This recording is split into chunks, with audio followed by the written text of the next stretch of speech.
I'll use the second button here to demonstrate, or the third button here to demonstrate this. So the fact that this button is 3 in means I should start with this button right here.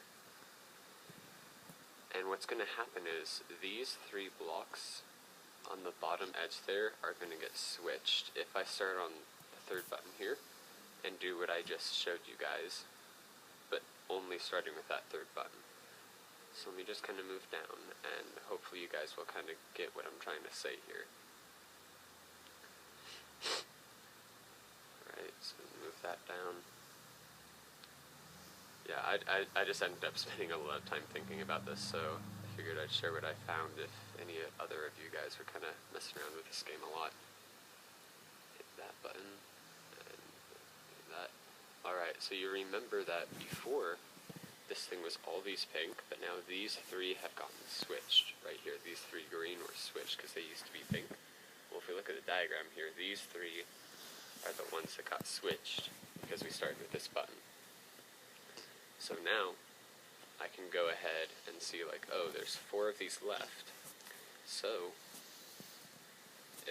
and that matches up with this line right here. Therefore, if I start with this button, the 4th one in, now if I just kind of hit these buttons, bring it all the way down, try to do this quickly, I should be able to solve the puzzle. And I wasn't counting my moves on the first part, but I'll just say it was about 32. I believe this one, the first button takes 24 moves to do, this one takes 22, this one takes 24, 23, and 22, so or 24, so we just did another 47 moves. But there is a way to make this step 2, using this diagram, go even faster. And I'll show you guys that in a second. Alright, there you go, so the puzzle's solved. But the way that it can go faster is, you'll notice that time what I did was, I did the 3rd button, brought it down, and then I started with the 4th button and brought that down, and I only did this separately in order to like, kind of help you guys understand. But let's just say we have these 3, we want to switch these 3 at the bottom here. No, these 3.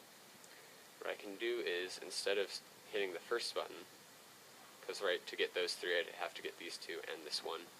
Instead of hitting just that button and then the second button, what you can do is hit the first and the second, and then bring that down. And I found that no matter what combination of the buttons you hit, it's never going to take any more than 34 moves to bring, to kind of get all the pinks down back to the bottom. There may be a more than 34 move combination of those buttons that I just haven't found, but 34 is the max I found.